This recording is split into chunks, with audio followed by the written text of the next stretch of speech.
Well, this one's going to be interesting. Had a friend come over, friend, and drop this puppy off with me. It looks like a Silvertone, and it might have been made by Sears for GE, but it's got a GE tag on it, and not quite sure what its history was. I can tell you that I've spent the last 2 hours trying to get it out of the cabinet because the knobs, all 4 of them, were epoxied on with some really, really good epoxy. So it was difficult, but we finally pried the knobs off without damaging them too badly. I don't think they'll be able to be reused.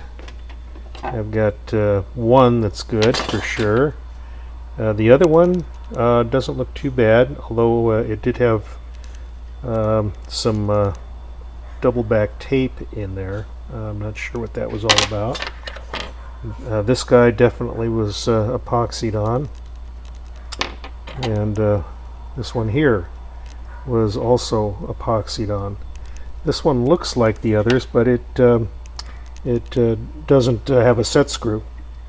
Well, here's what's interesting. The unit apparently had some issues with hum, so the former owner had tacked on an external capacitor that was laying on the chassis, and this one here was wrapped in tape and stuffed underneath the chassis. And this guy right here looks like it might have been part of the pin on the rectifier socket, which is toast. So I may have to come up with another 4-pin, or maybe put an octal in there and dispense with the 80 and go with a 5Y3. So the power supply looks pretty bad, but not unrepairable. The rest of the radio doesn't look too bad inside. I mean, the leaky capacitors, I'm sure, are going to be an issue, but I think the radio will benefit greatly from new, modern, up-to-date ones. And the power supply will just start from scratch. Now, here's the thing: I don't really know what model this is. It does look like a Silvertone, but I may just end up having to go with the tube lineup and the placement of the tubes on the chassis to get close, which means many hours pouring through the writer's perpetual troubleshooter. Now I know why they call it the perpetual troubleshooter. But anyway, it should be fun, and we'll see how she evolves, but this is what we're starting with. Okay, and here's what we're looking at on the top.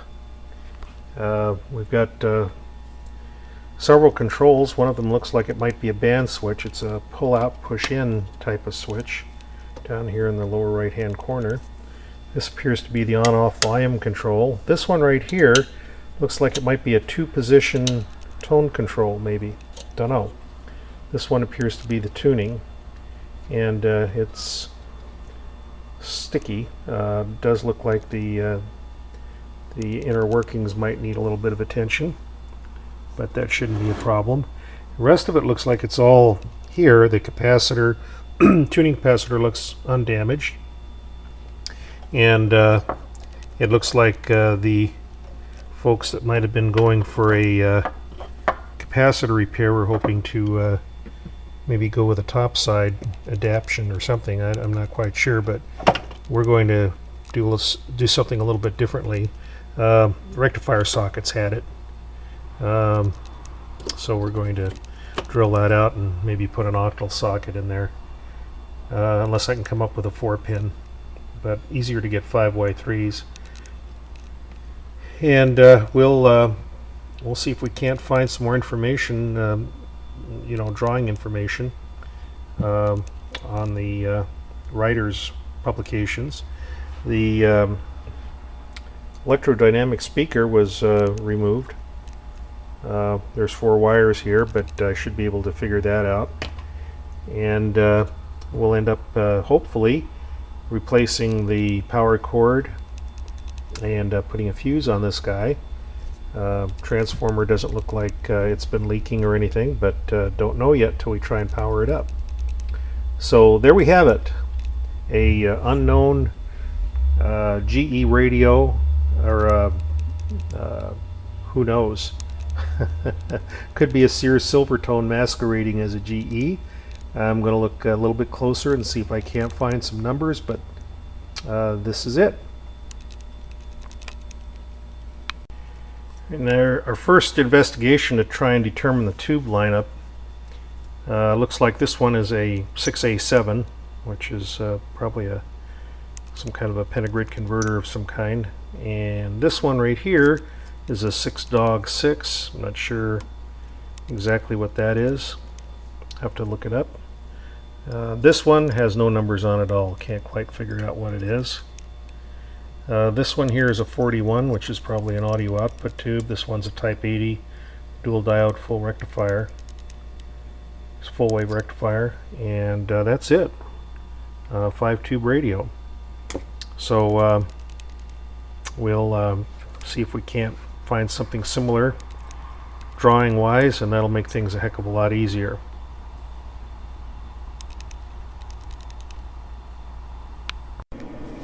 Okay, we're back out here in the shop, and we're attempting to do a little bit more work on this nice little General Electric radio. And I've removed the dead capacitors. There's actually a couple of holes here. At one time they were using multi-section caps that were mounted to the chassis, and they've kind of leaked all over the place, so they're gone. And we're going to redress these wires here. There's some mid-air connections, and we're going to do something with that. We're going to end up using tubular capacitors underneath the chassis, which take up less space and have just as much, if not more, capacitance. And the idea is to rebuild the AC cord. I've removed the old AC cord. As you can see, it's wired up to the primary of the transformer via the on and off switch. Was right above connections right above this potentiometer here, and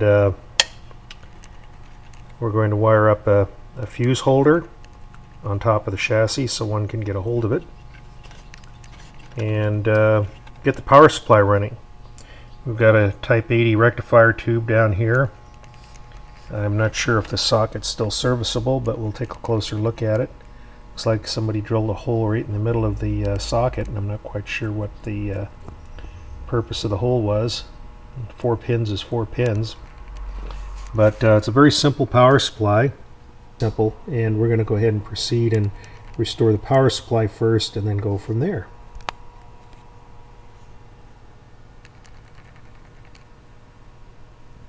Okay, as you can see, we're kind of making some headway here. We have a fuse holder mounted on the steel panel. We have a grommet and a 3-wire cord going into the radio. Haven't hooked anything up yet, but strain relief inside, a rubber strain relief, by the way, and well clear of everything. And for those of you that it's been a while since you might have looked at the codes, black is a lead that is the hot lead coming from the AC wall, and white's a neutral lead, green is a ground lead, and the black lead will be going directly to the end of the fuse, not the collar, but the end of the fuse. And the collar will be going to one side of the transformer, and the white lead will be going up to the on and off switch. which will then find its way back to the other side of the primary of the transformer. And that way we're totally protected if something should melt down. By the way, we're running a 1.5 amp fuse for our 75 or 80 watt radio here, and that should be sufficient. Fast blow, 1.5 AGC. So there you go. We'll proceed along and continue wiring up the hot side of the fuse. Do a little soldering here, and we'll be looking at it from another angle in a second. And we're coming along just fine with the fuse assembly and its associated wiring. Right now we're making our way up to the on-off switch, and going to replace those wires too. Everything that has to do with the AC gets first class. Okay, well, looks like all the wiring is done for the AC and AC switching, and I've got the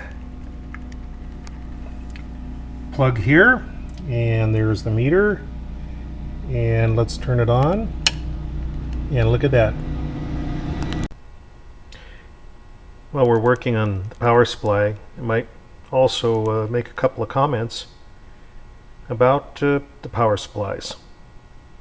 I know some of you that are watching these videos are in the process of restoring or considering restoring some of these old radios that you might own, and I might want to comment a couple of things. You'll notice I put in this 3-wire cord, and this 3-wire cord is really only something that should be done with AC only transformer operated type radios. Doing this kind of modification really would be really dangerous on an AC/DC radio. The reason being is that AC/DC radios, depending upon how you wire it up, you may end up with a hot chassis, and you could end up blowing yourself to kingdom come, because you definitely wouldn't want to mix up the green wire with the inappropriate hot wire. So just for safety's sake, if it doesn't have a transformer, and here's the transformer, don't, and I repeat, don't consider putting a 3-wire cord on. Some other radios that you might look at have different types of transformers. For instance, this one has a power transformer here, and this one has a little bit different looking kind of power transformer here. These ones are okay to put in a 3-wire cord, as I've done with this one right here. And a quick way to tell, you might ask, well, how do I tell? Quick way to tell would be, take a look at the tubes. If you can't see whether it's got a transformer or not, look at the tubes. If any of the tubes have numbers like 50C5 or 50L6 or 35W4, 35Z5, in other words, anything beginning with a higher number like a 35 or a 50 or something like that would be inappropriate to convert. That would mean it's an AC/DC radio. An easy tell would be to look at the tube lineup and see if it's a 6 something, 6SA7, 6SQ7, 6B6, I don't know, 6H6, any of the 6 series, or maybe a rectifier tube 5Y3, 5U4, type 80, 5V4. Any of those 5-volt type tubes would also indicate that you're operating with a transformer type system. And with a transformer type power supply, you don't have to worry about a hot chassis or blowing yourself up. So really, really you need to take that into consideration when you're restoring the radio. Be darn careful with AC/DC radios. Same thing goes when you're wiring up the test equipment that you might consider using on your AC/DC radios. Depending upon how it's plugged in might depend upon whether the chassis is hot and a scope, for instance, or even a voltmeter that you plug into a wall socket might have a grounded chassis, and you'd be trying to measure voltage on a chassis that was hot. So for God's sakes, be really careful.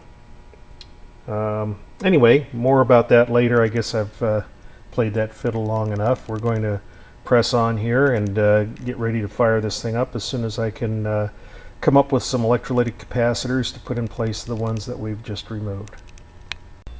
Well, we're getting back at it.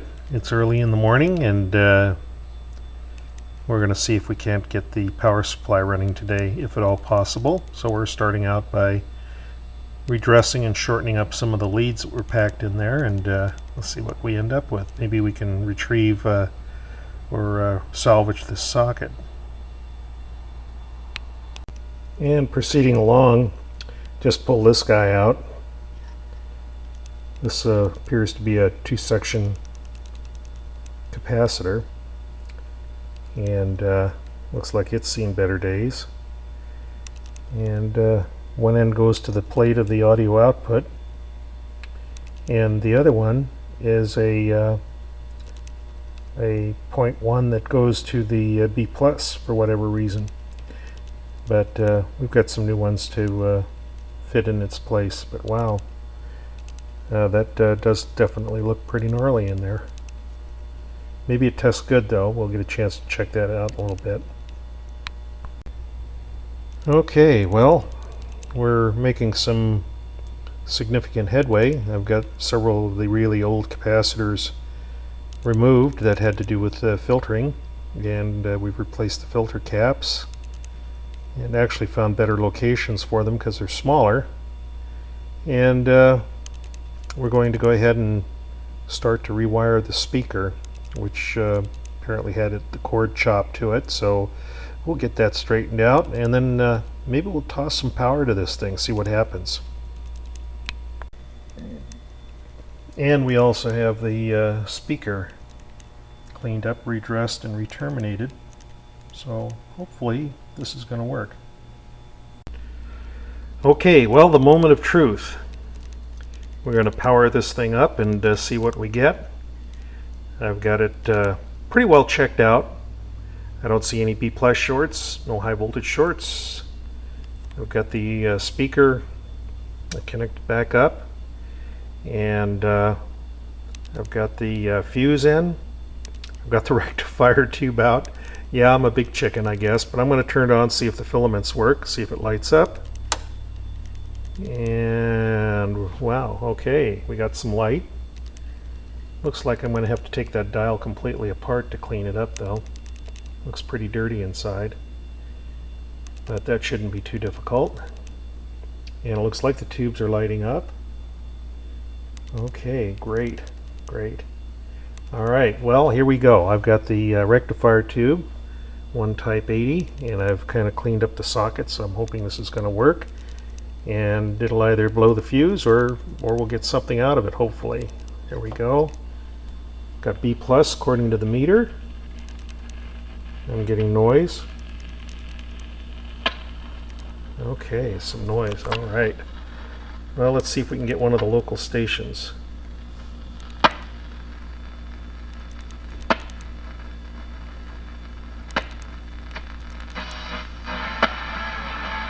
Well, there's one. Playoffs on ESPN Radio and ESPNRadio.com. 5 quick Clipper points. Lamp and a certificate for a manicure. There's another one. It all. Just give them the project. They'll cut it to size or even build it for you. Stores in Seattle, Bellevue, and Linwood, Washington, and Portland and Tigard, Oregon. For your nearest store, visit tatplastics.com. Looks like the B plus is holding.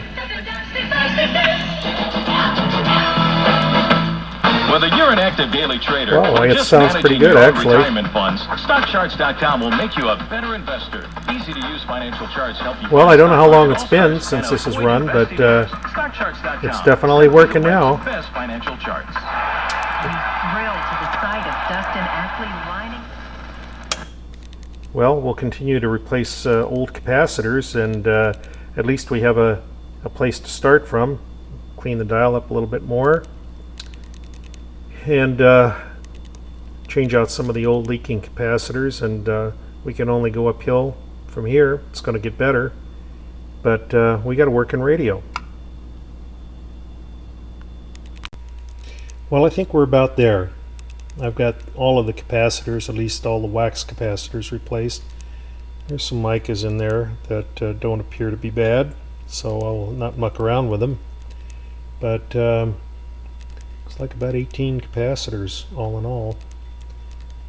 And we'll go ahead and plug her in here and see what we get. And we've got a light, and hope we get some sound here. Last one I added was a tone control capacitor. But the pain of crazy supersedes the pain of production. Okay, so we've got something there. After a while, it just life is too Let's try short, the man. tone. And so I'm going to move them on, and I'm going to take my time in replacing them, even if some work doesn't get done. Well, that looks like it works. I just want that quality of life in my business. Great question. That puts this hour of the Dave Ramsey Show on track. Well, I guess we're there.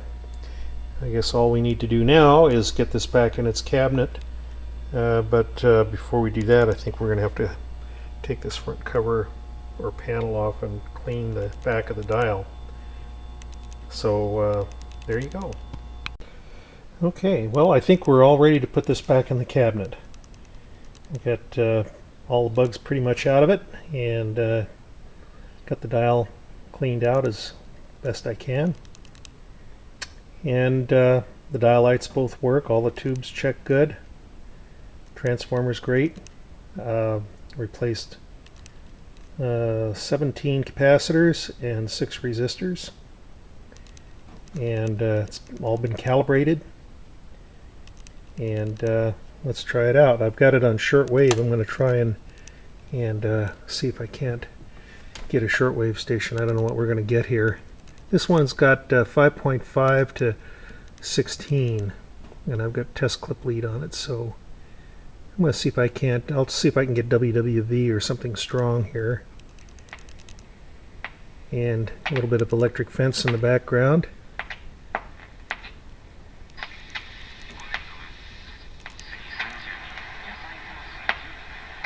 Sounds like a Japanese broadcast station.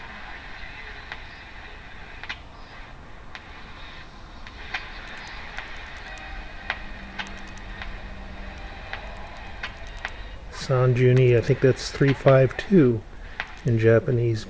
I forget. Oficina que dirigía directamente el presidente Álvaro Uribe. It sounds like Spanish. At the tone, 22 hours, 44 minutes, coordinated universal time.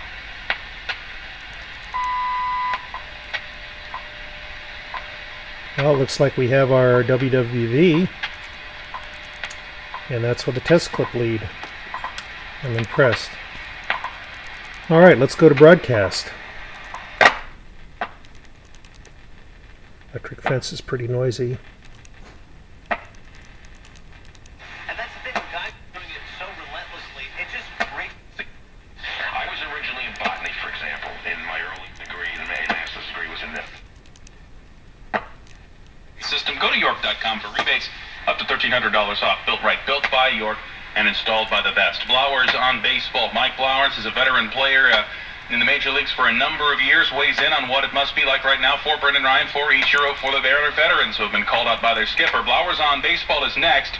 Here on the Mariners pregame show, it's Matt Pittman with you on the Alaska Airlines Mariners Radio Network. And there we go. All ready to go back in the cabinet, and we'll have a completed, ready to rock and roll, safe radio, and that one. Okay, well, we've just got through putting the unit back in its case, our little GE M51, and I know it works, but what the heck, let's tune around a little bit and see. Those 7 airports, exactly. I mean, come on. So, again, there's not enough here, Sean, really, to go on there, you know. Stupidity. Yeah, there's just not enough to go on. They don't really give you a whole lot of well, details. Looks like it's receiving pretty well.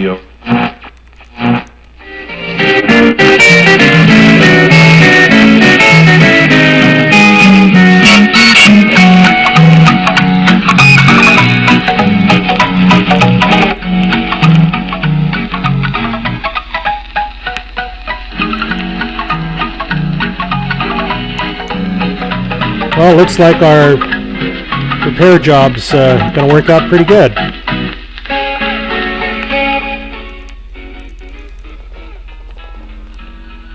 I ended up having to substitute a knob because the knob that goes on there apparently is broken, so couldn't get all the epoxy cleaned out of it. So I've just stuck a knob on there until the owner can find a matching knob. But there she is, back working again after I don't know how many years, and we'll tune around and see what we can pick up on shortwave a little bit later. Now, this is Pete, amateur radio call sign K7PP, and one more down and on to the next project.